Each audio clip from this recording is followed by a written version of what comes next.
అందుకు యెహోవా సౌలు గిబియోనీయులను హతము చేసిన గనుక అతనిని బట్టి నరహంతకులకు అతని ఇంటి వారిని బట్టి శిక్షగా ఈ కరువు కలిగిన. గిబియోనీయులు ఇశ్రాయేలీయుల సంబంధీకులు కారు, వారు అమోరీయులలో శేషించిన వారు. ఇశ్రాయేలీయులు మమ్మును చంపమని ప్రమాణపూర్వకముగా మిమ్మును చంపమని ప్రమాణపూర్వకముగా వారితో చెప్పి ఉండిన గాని సౌలు ఇశ్రాయేలు యోధా వారి యందు ఆసక్తి గలవాడై వారిని హతము చేయ చూచుచుండెను. దేవునికి స్తోత్రం. హల్లెలూయా, హల్లెలూయా, హల్లెలూయా. దేవుని పిల్లలారా, మరి ఈ వాక్యమైనా మీరు చదివారు లేదు. పోయిన వారం మీకు ఈ వాక్యం చదువుకు రండి అని చెప్పారు. మీరు ఆలోచన చేయండి అని చెప్పారు. మీరు ఆలోచన చేస్తే వాక్యం త్వరగా మీకు అర్థమవుతుంది. దావీదు కాలంలో దావీదు రాజు అయిన తర్వాత 3 సంవత్సరాలు వరుసగా కరువు వచ్చింది. ఎన్ని సంవత్సరాలు? 3 సంవత్సరాలు. దావీదు దేవునికి ఇష్టడుగా ఉన్నాడు. దేవుని చేత ఒక సాక్ష్యం పొందాడు.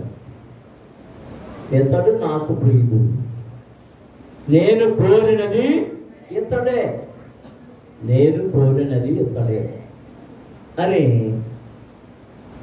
దావీదుని గురించి దేవుడు సమయంతో చెప్పాడు.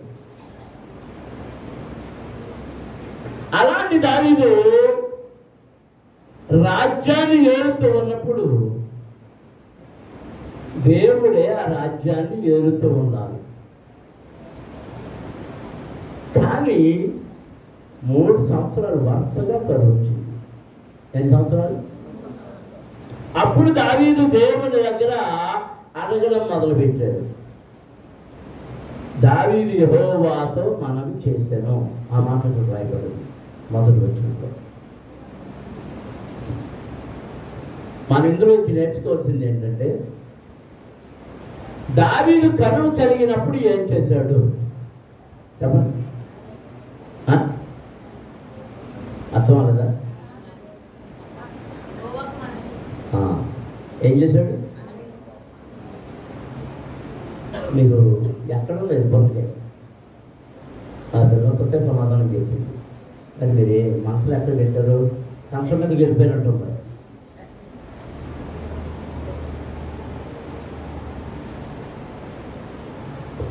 నీకు కరువు వచ్చినప్పుడు ఏం చేయాలి? కరువు అంటే ఏంటి? ఆహారం లేకపోవడం కరువు అంట. నీ శరీరంలో బలహీనతలు వస్తే ఆరోగ్య కరువు. నీ శరీరంలో బలహీనతలు, రోగాలు, దృష్టులు ఇవి వస్తే నీకే కరువు వచ్చింది? ఆరోగ్యము కరువు. ఇంట్లో అప్పులు ఎక్కువైపోయాయి. ఎటు చూసిన అప్పులే అప్పులే అప్పులే అప్పులే, చేతిలో డబ్బులు ఆడటం లేదు. ఏ కరువు వచ్చింది? ఆర్థికమైన కరువు.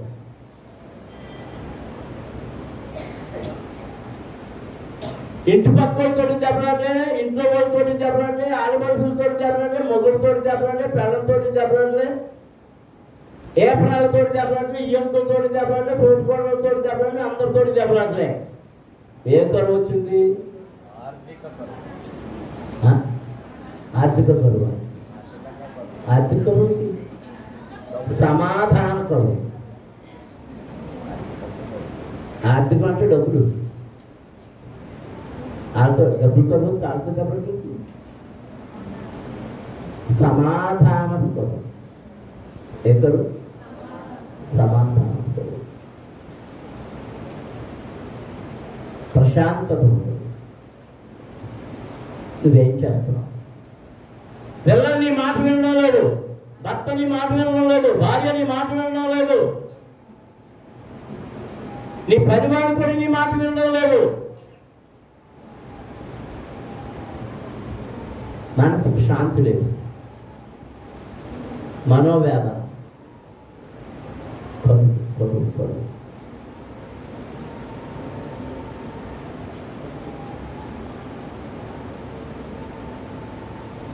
ఇలాంటివన్నీ ఏది సంభవించినా దావీదు ఎలాగూ చేశాడో దాన్ని మాదిరిగా తీసుకుని మనము దేవుని దగ్గర మనవి చేయాలి. ఏం చేయాలి? యెహోవాకు మనవి చేసేను దావీదు. దేశంలో కరువు కలిగిన రాజుగారు కాబట్టి తనకు ఆహారం ఉంటుంది, తనకు దొరుకుతుంది. కానీ ఎవరు బాధపడుతున్నారు? ప్రజలు బాధపడుతున్నారు ఆహారం లేక. వర్షాలు పడడం లేదు, పంట రావడం లేదు. దానికి ఎవరితో మనం చేశాడు? దేవునితో మనం చేశాడు. ప్రభువా, నీ కృప లేకుండా పోయిందయ్యా, నీ దయ లేకుండా పోయిందయ్యా, మమ్మల్ని కరుణించయ్యా, మమ్మల్ని దయ చూపించయ్యా అని ప్రార్థించినప్పుడు కారణం ఏంటో దేవుడు చెప్పాడు.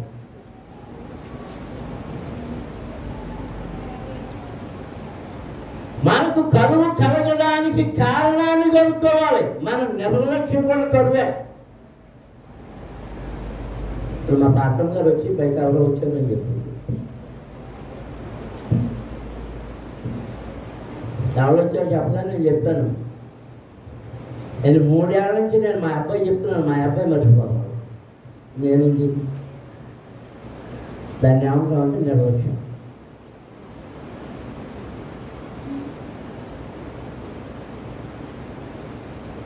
ఒక పని మనం చేయకపోతే నష్టం ఏమవుతుంది?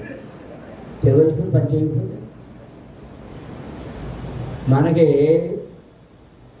చేయవలసిన సమయానికి చేయకపోతే కోపం వచ్చేది ఏంటో తెలుసా? ఏం చేయకపోతే కోపం వస్తుంది? కంచం సమయానికి రావడం మాత్రం విపరీతమైన కోపం. మా పెద్ద అయితే మొత్తం కొండలు బంగారు పని కూడా వచ్చాయి. కోరుకుంటేనేమో ఆ కుణంలో ఎత్తుకొని కొనలే అయితే నిలిపిడా, అది ఎర్రం లేదు. మనరాలు తీసుకుని ఎప్పుడుంటాడు పెట్టి.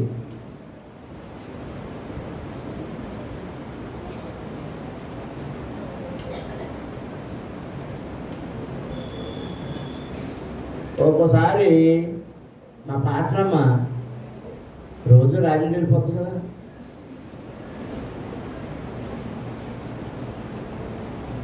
మా కోడలేమో అమ్మగారికి వెళ్ళిపోతాం.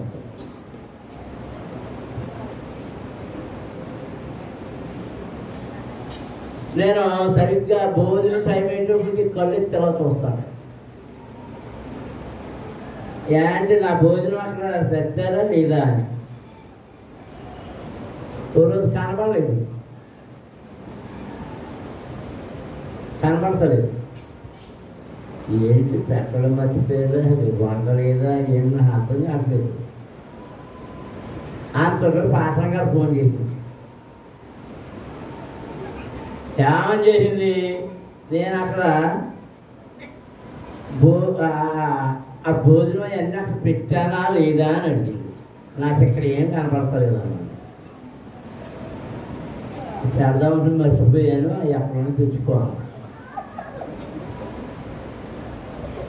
మా అత్తగారు నవ్వుతుంది. అసలు వండటమే మర్చిపోతే ఎలా ఉంటుందా పని? అద్భుతం కదా.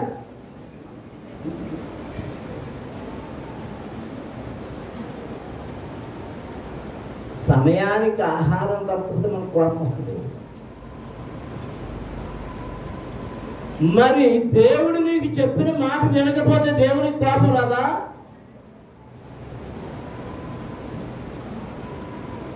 మనం చెప్పిన మాట పిల్లలు వినకపోతే పిల్లల మీద కోపం వస్తుంది, భర్త వినకపోతే భర్త మీద కోపం వస్తుంది, భార్య వినకపోతే భార్య మీద కోపం వస్తుంది. మరి దేవుడు నీకు ఇచ్చిన ఆజ్ఞలను పాటించకపోతే నీ మీద దేవునికి కోపం రాదా?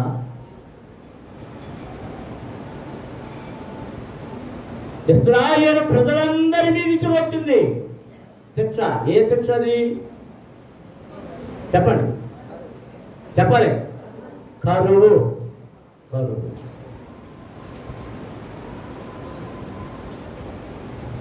వానలోని వారందరి మీదకి వచ్చింది తుఫాను. ఎవరి వలన? యోనా వలన. ఇశ్రాయేలు ప్రజలందరికీ వచ్చింది కరువు. ఎవరి వలన? ఇక్కడ దేవుడు మాట్లాడుతున్నాడు, సౌలు వలన. సంఘములకు శోధన వచ్చిందంటే సంఘస్థులందరూ నేరస్తులు కాదు, వారిలో ఒకరో ఇద్దరో ఉన్నారు.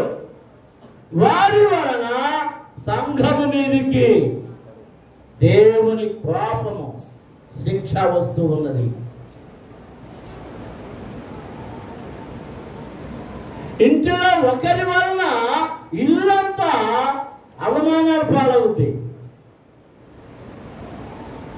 అవమానాలు పాలవుద్ది.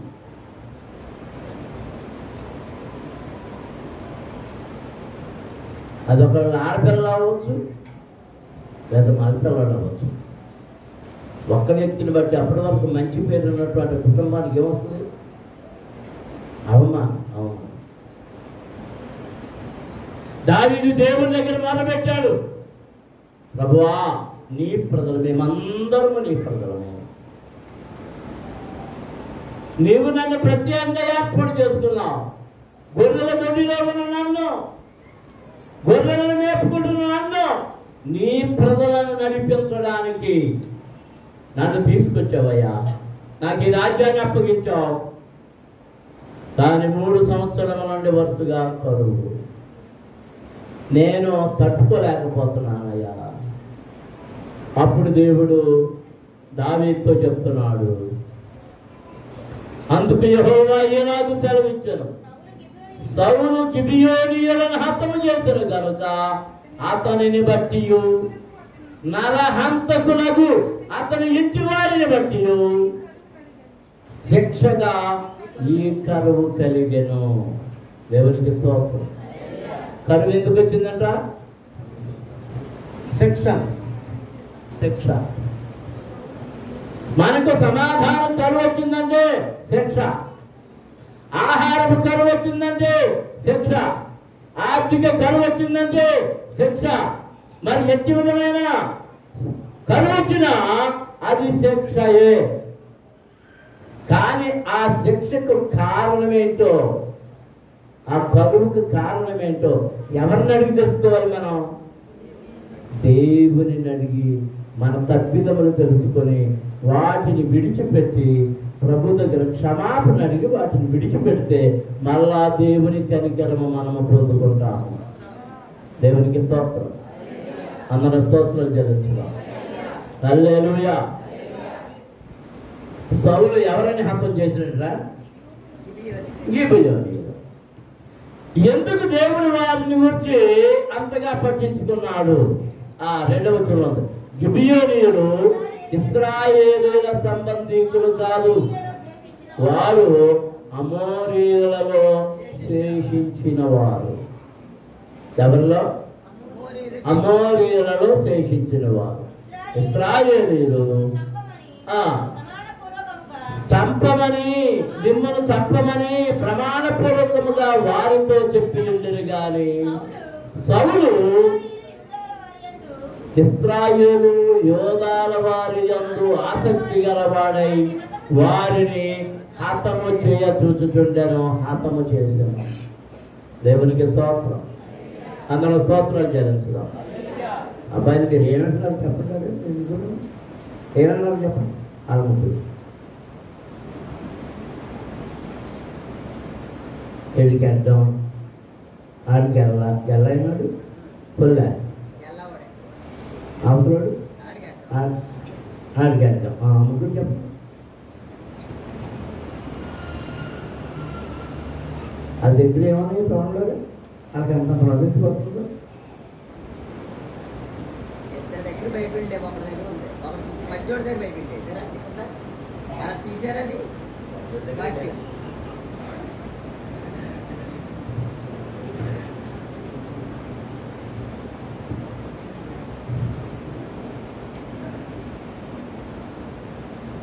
ఈ గిబియోనీయులు ఎవరు? ఎక్కడ స్పష్టంగా వ్రాయబడింది. వారు ఇశ్రాయేలీలు కాదు, ఇశ్రాయేలీల సంబంధీకులు కాదు. కానీ దేవుడు వారి పక్షమున ఎందుకున్నాడు? నేను క్లుప్తంగా చెప్పేస్తాను, సమయం అయిపోయింది. ఇక వచనాలు అవన్నీ. ఇశ్రాయేలులను దేవుడు ఐగుప్తులో నుండి నడిపించి కనాను దేశానికి వచ్చేటప్పటికి వారితో ఒక మాట చెప్పాడు. మీరు కనానులోనికి ప్రవేశించి కనానులో ఉన్న అన్ని ప్రజలను నాశనం చేసి భూమిని స్వాధీనం చేసుకోండి. తరిమేయండి, తరిమేయండి. ఇందా మనం జ్ఞాపకం చేసుకున్నాం కదా, కాదేశు బర్నయ్యలో ఉండగా వేగు చూడడానికి వెళ్ళిన వారు వచ్చి చెప్పింది ఏంటంటే, ఆ దేశంలో ఉన్న ప్రజలు చాలా భయంకరంగా ఉన్నారు.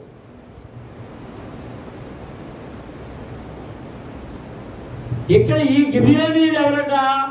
వారు అమోరీయులు. ఎవరు? అమోరీయులలో శేషించినవారు. గిబియోను పట్టణములో నివసిస్తున్నవారు వీళ్ళు. ఏ పట్టణంలో? గిబియోను పట్టణంలో చుట్టుప్రక్కల నివసిస్తున్నవారు.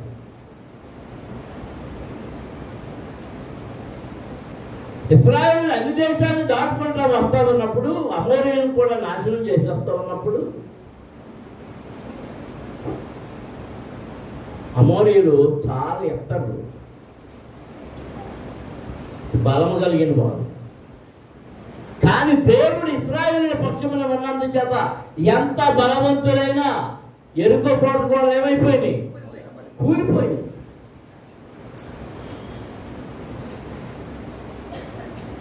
కొంతమంది ఇశ్రాయేలుని ఎదిరించి వాళ్ళని నాశనం చేయాలని ప్రయత్నాలు చేసినా కానీ దేవుడు వీరి పక్షమున ఉన్నందుచేత ఎంత గొప్పవారైనా వీరిని జయించలేదు. అందరూ దేవునికి స్తోత్రం చేయాలి. హల్లెలూయా, హల్లెలూయా. అలాంటి పరిస్థితులలో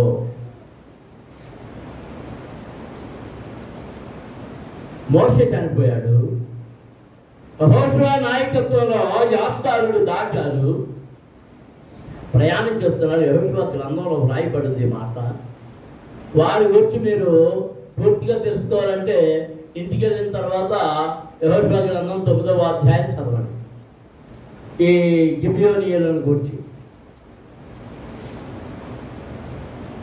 ఈ గిబియోను పట్టణంలో ఉన్నటువంటి వారందరూ ఏకమై కూర్చుని ఆలోచన చేశారు. ఆలోచన చేసి ఏం చేశారంటే, మన ఇశ్రాయేలులతో సంధి చేసుకుందాం అని కొంతమంది తెలివైన వారిని ఏర్పాటు చేసి, కొంతమంది పెద్దల్ని ఏర్పాటు చేసి యెహోషువ దగ్గరకు పంపించారు.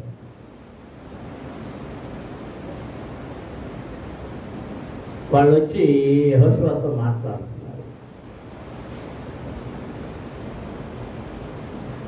కొందరు పెద్దలు వచ్చాయా, ఎవరో చాలా దూరం నుంచి వచ్చారు ప్రజలు, మీతో మాట్లాడతారంటే పంపించమన్నాడు. వెళ్ళారు. అయ్యా మేము చాలా దూరం నుండి వచ్చాం, చాలా దూరం నుండి వచ్చాం, చాలా దూరం. మేము బయలుదేరినప్పుడు మా బట్టలన్నీ కొత్తయి, మేము బయలుదేరినప్పుడు మా చెప్పులన్నీ కొత్తయి, మేము బయలుదేరినప్పుడు మా సిద్ధులన్నీ, మా ఈ ద్రాక్షరస నీళ్ళ తిత్తులన్నీ కొత్తయి. ఇప్పుడు చూడండి పాతి పాతి అయిపోయింది, పిగిలిపోతాయి. చెప్పులు చూడండి పిగిలిపోతాయి, బట్టలు చూడండి పిగిలిపోతాయి. సరే అసలు సంగతి చెప్పాలి. మేము మిమ్మల్ని వెతుక్కుంటూ వచ్చాం, చెప్పండి ఏంటి సంగతి?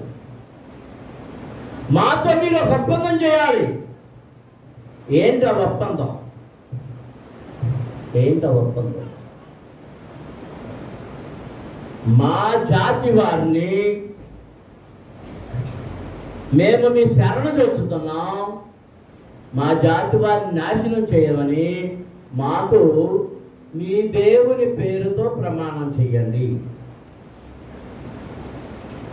అని మళ్ళీ వాళ్ళ బట్టలు చూపించారు, ఆ తిత్తులు చూపించారు, చెప్పులు చూపించారు, అన్నీ చూపించారు. జాలి పడ్డాడు. ఎవరు ఎవరు ఎవరు ఎవరి దగ్గరికి వచ్చాడు కదా చెప్పాను. మరి ఎవరంటే మాట్లాడలే? ఎవరు జాలి పడ్డాడు చెప్పండి. యెహోషువ జాలిపడి ఒప్పందం చేశాడు. ప్రకటన చేశాడు.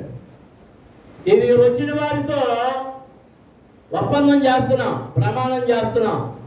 ఎవరును వీరికి కానీ వీరి జనాంగానికి కానీ ఏ కీడు చేయొద్దు,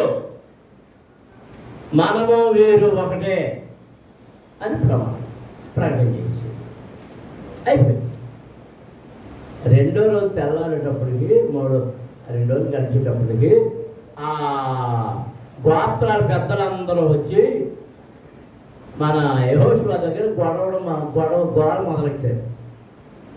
అయ్యా, వచ్చిన వాళ్ళు దూరం నుంచి రాలేదు, దూరం నుంచి వచ్చామన్నారు, మోసం చేశారు.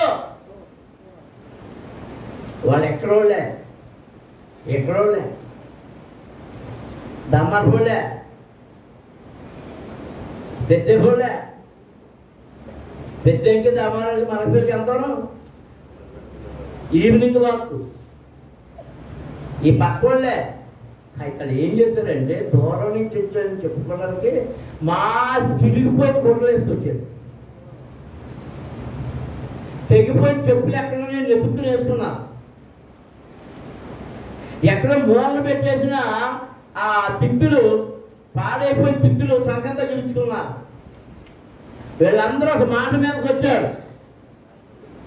దూరం నుంచి వచ్చామని చెప్తాం, లేకపోతే మనకి ప్రమాణం చేయరు అని ఒక ఒప్పందానికి వచ్చి యుక్తిగా కపటోపాయం పన్ని ఎవరితో ఒప్పందం చేసుకున్నారు? నాయకుడైన యెహోషువతో ఒప్పందం చేశారు. దేవుడి దానిని అంగీకరించాడు. దేవుడి దానిని అంగీకరించాడు. ఎందుకంటే వారు ఎవరికి భయపడ్డారు చెప్పండి? మిగిలిన అమోరీయులందరూ యుద్ధం చేసి చచ్చిపోయారు, కానీ గిబియోనులో ఉన్న అమోరీయులు మాత్రం దేవాది దేవునికి భయపడ్డారు. అందరూ దేవునికి స్తోత్రం చెల్లించుదాం. హల్లెలూయా. అందరూ స్తోత్రం చెల్లించుదాం. హల్లెలూయా, హల్లెలూయా, హల్లెలూయా. ఇదంతా తెలిసినప్పుడు యెహోషువ వారిని పిలిచి వారితో మాట్లాడుతుంటే వారు చక్కటి జవాబులు చెప్పారు. అయ్యా, నిజమే, కపటంతో వచ్చాం, కానీ మీ దేవుడు గొప్పవాడు. మీ ప్రయాణంలో జరుగుతున్నాయని మాకు తెలుస్తున్నప్పుడు మా గుండెలు అవసిపోతున్నాయి, మా దేహాలు పెద్దయే, మేము వీరులమే, శూరులమే, బహుబలము కలిగిన వారమే, కానీ మీ దేవుడు మీరు చిన్నవారైనప్పుడు మీ పక్షాన్ని ఎవరున్నారంటే దేవుడు ఉన్నాడు కనుక మేము మీ దేవునికి భయపడుతున్నాం. మేము మీతో సమానంగా ఉండాలనుకుంటలేదు. మీరు మమ్మల్ని ప్రాణాలతో విడిచిపెట్టండి, మమ్మల్ని ఎక్కడి నుంచి పమ్మనొద్దు. మేము మీ మధ్యనే మీ దాసులుగానే బ్రతుకుతాం. దేవుడు ఏమన్నాడు? అందరిని వెళ్ళగొట్టేమన్నాడు. కానీ వీళ్ళు ఒప్పందం చేసినందుచేత వీరు విడిచిపెట్టబడ్డారు. వారికి ఇవ్వబడినటువంటి గొప్ప ఆధిక్యత ఒకటి ఉంది. యెహోషువ గ్రంథం 9వ అధ్యాయంలో చదువుదాం, చూడండి. అది నాకు చాలా సంతోషాన్ని కలగజేసింది. ఆ మాట వాళ్ళకి ఇవ్వబడినటువంటి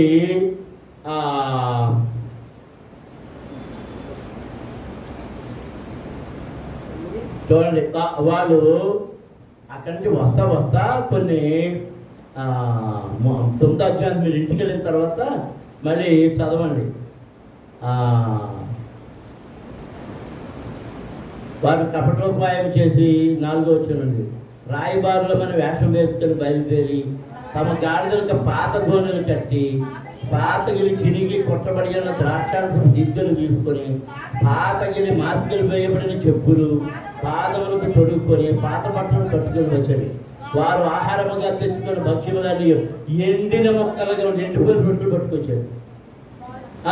వారి జంగాల నుండి పాడిములను యెహోషువ వద్దకు వచ్చి, మేము దూర దేశం నుండి వచ్చిన వారము, మాతో ఒక నిబంధన చేయండి అని అతనితోనూ ఇశ్రాయేలుతోనూ చెప్పగా,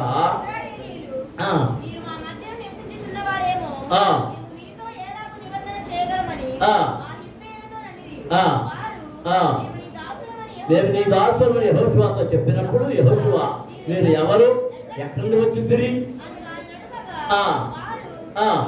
నీ దేవుడిని యెహోవా నామం బట్టి నీ దాసులమైన మేము బహుదూరం నుండి వచ్చింది. యాలయనగా ఆయన కీర్తిని, ఆయన ఐగుప్తులో చేసిన సమస్తమును, యార్దానుకు అద్దరునున్న హెష్బోను రాజుని సీహోను,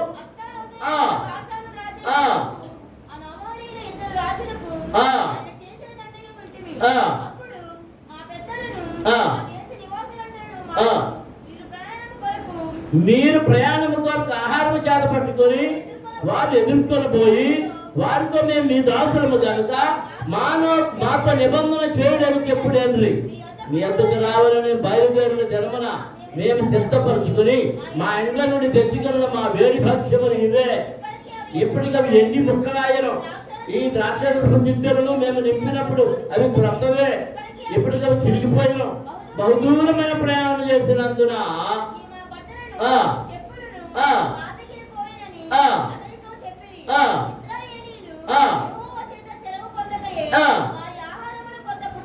ఇశ్రాయేలులు యెహోవా చేత సెలవు పొందకయే వారి ఆహారములో కొంత పుచ్చుకొనగా యెహోషువ వచ్చిన వారితో సమాధానపడి వారి బ్రతకనిచ్చుటకు వారితో నిబంధన చేశారు.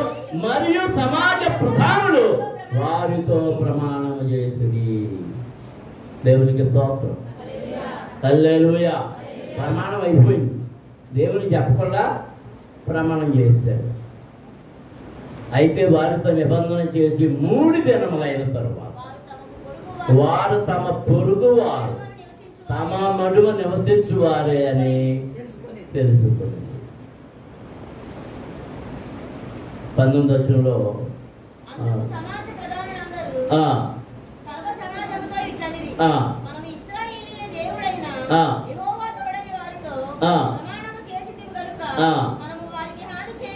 మనము వారికి హాని చేయకూడదు.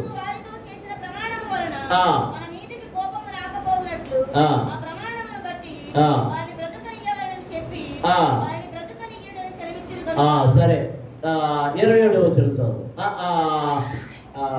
23వ వచనం చదువు. ఆ హేతువు చేతను దాస్యము మీకెన్నడూ మానదు. నా దేవుని ఆలయమునకు మీరు కట్టెలు నరుకువారును నీళ్లు చేదువారునై ఉండక మానరు. 27వ వచనం. 26 నుంచి చదువు. అతడు అలాగు చేసి ఇశ్రాయేలీలు గిబియోనీయులను చంపకుండా వారి చేతులలో నుండి విడిపించాను.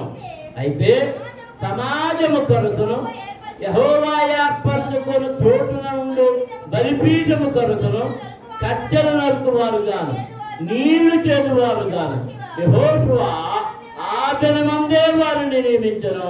నేటి వరకు వారు ఆ పని చేయువారయ్యుండిరి. దేవునికి స్తోత్రం. హల్లెలూయా.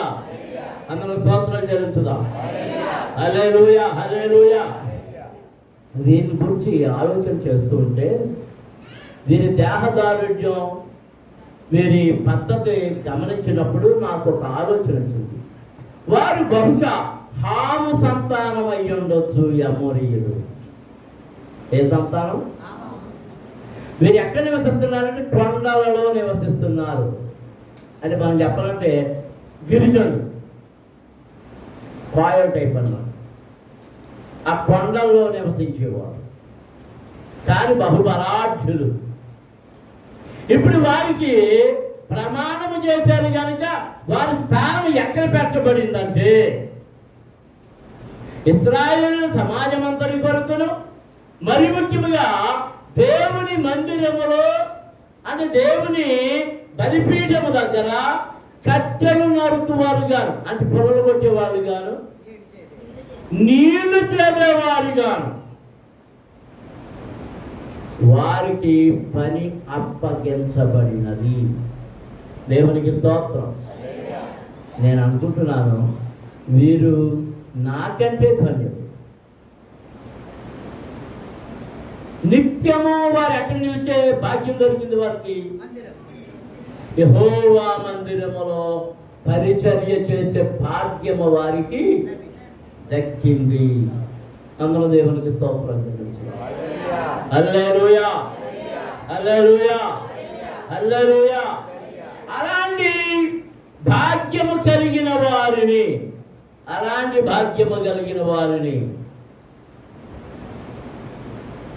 సౌలు రాజు వారిని చంపాలని నిర్ణయం తీసుకున్నాడు.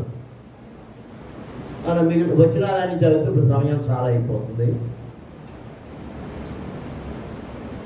అంటే ఎవరి నిబంధనకు వ్యతిరేకంగా పనిచేయడం మొదలుపెట్టాడు? యెహోషువ చేసిన నిబంధనకు విరోధముగా దేవునికి స్తోత్రం. ఆ రోజున యెహోషువ పకడ్బందీగా చెప్పాడు, మనము కానీ మన సంతానము కానీ వీరి ఎడల నిబంధన చేసాము కనుక వారిని బ్రతకనియాలి, ఎవరును వారిని చంపడానికి వీలు లేదు.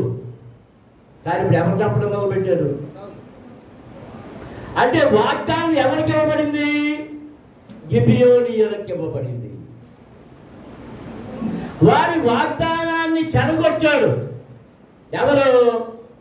సౌలు కుమారుడు. సౌలు కుమారులలో నాతాను లేడు. సౌలు యొక్క ఉపపత్ని రెస్ప అని ఉంది. ఆమె కుమారులు 7 కుమారులు ఎంతమంది ఆమెకి? వారు కత్తి కట్టుకుని వాళ్ళని చంపేయాలని తిరుగులాడుతూ ఉన్నారు. దేవునికి స్తోత్రం. హల్లెలూయా. ఇప్పుడు ఎప్పుడైతే కరువు వచ్చిందో దేవుణ్ణి అడిగాడు, ఈ సంగతి చెప్పాడో, దావీదు గిబియోనీయుల పెద్దలను పిలిచి వారిని అడుగుతూ ఉన్నాడు, అయ్యా మీకేం జరిగింది, ఏం కావాలని అడిగినప్పుడు వారు అడిగారు, అయ్యా మీరు మమ్మల్ని ప్రేమిస్తున్నారు మంచిది, కానీ మమ్మల్ని ద్వేషించి చంపాలనుకున్నది సౌలు కొడుకు. మరి ఏం చేయమంటావు? అయ్యా ఎవరిని ఏం చేయక్కర్లేదు, కానీ సౌలు కుటుంబాన్ని మాత్రం మాకు అప్పగించాలి. ఎవరిని? సౌలు కుటుంబాన్ని. ఈ అధ్యాయం అంతా మీరు ఇంటికి వెళ్ళిన తర్వాత చదువుకోండి.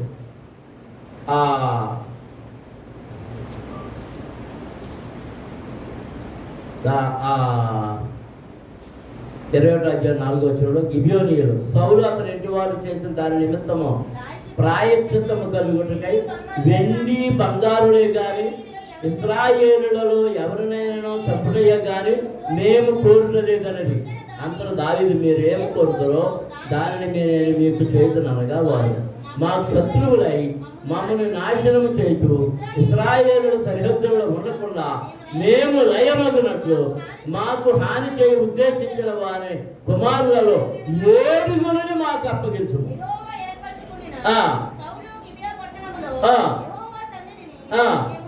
మేము వారిని ఉరిదీసి రాజుతో మనవి చేయగా రాజు నేను వారిని అప్పగించేదన్నాడు.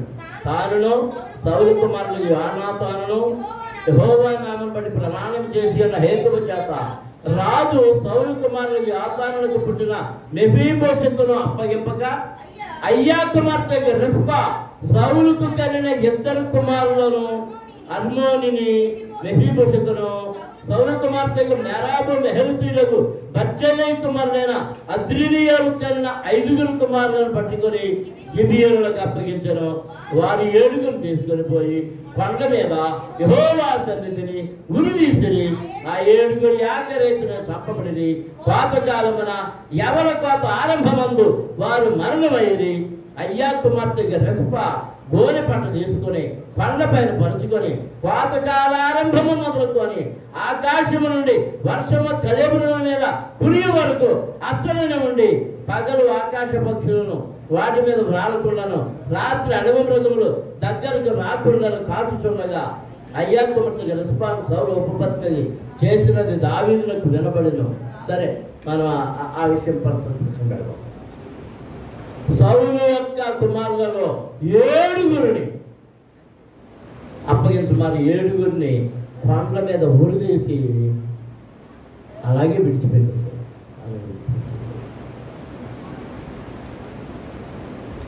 ఎప్పుడైతే నిబంధనను మీరారో, ప్రమాణమును మీరారో, దేశానికి ఏం కలిగింది? కరువు కలిగింది. దేవుని పిల్లలారా, మనమును దేవుని ఎదుట ప్రమాణం చేస్తూ ఉన్నాం. బాప్తిసం పొందేటప్పుడు ప్రమాణం చేస్తూ ఉన్నాం. నీళ్లలో ప్రమాణం చేస్తున్నాం. ప్రమాణమును మీరుతూ ఉన్నాం. దేవునితో నిబంధన చేసి ఆ నిబంధనను మీరినప్పుడు కరువు కలుగుతుంది. ఆ కరువు పోవాలంటే మనము చేసిన నిబంధనకు మరలా కట్టుబడి ఉండాలి. దేవునికి స్తోత్రం. హల్లెలూయా, హల్లెలూయా, హల్లెలూయా. అమోరీయులు ఇశ్రాయేలులు కారు, కానీ వారు దేవుని ఎడల భయము కలిగి భక్తి కలిగి వారికి లొంగి ఉండడానికి, దేవుని యొక్క అదుపాజ్ఞలలో ఉండడానికి వారు తమ్మును తాము తగ్గించుకొని అన్యులైన వారు వచ్చి వారితో కపటముగానైనా నిబంధన చేసుకున్నారు. వారి భయము వారితో అలాగే చేసింది. వారు ఇశ్రాయేలుల మీద మధ్య నివసించడానికి వారు స్వతంత్రత కలిగి ఉన్నారు. దానిని మీరాడు రాజైన సౌలు. దేవుని ఆజ్ఞను మీరుతున్నాడు. దేవుడు చెప్పింది కాకుండా, సమూయేలు చెప్పింది కాకుండా సౌలు తాను ఇష్టానుసారముగా ప్రవర్తించడం చేత దేవుడు తానిచ్చిన ప్రమాణపూర్వక ఈ 40 సంవత్సరాల పరిపాలన ఇచ్చి ఆ తరువాత అతని కుటుంబాన్ని రాజ్యము నుండి దూరము చేసి వేస్తాడు. మోకరించండి, ప్రార్థన చేసుకుంటాం. దేవుని పిల్లలారా, దేవునితో మనము చేసిన నిబంధన మనం గుర్తుంచుకోవాలి. దాని నుండి తొలగిపోవద్దు. దేవునితో చేసిన నిబంధన నుండి తొలగిపోవద్దు. నిబంధన తొలగిపోయినప్పుడు మనకు కరువు కలుగుతూ ఉన్నది. కుటుంబంలో కరువు, వీధిలో కరువు, ఇంటిలో కరువు, హృదయంలో కరువు, అంతా కరువు కరువు కరువు కరువే.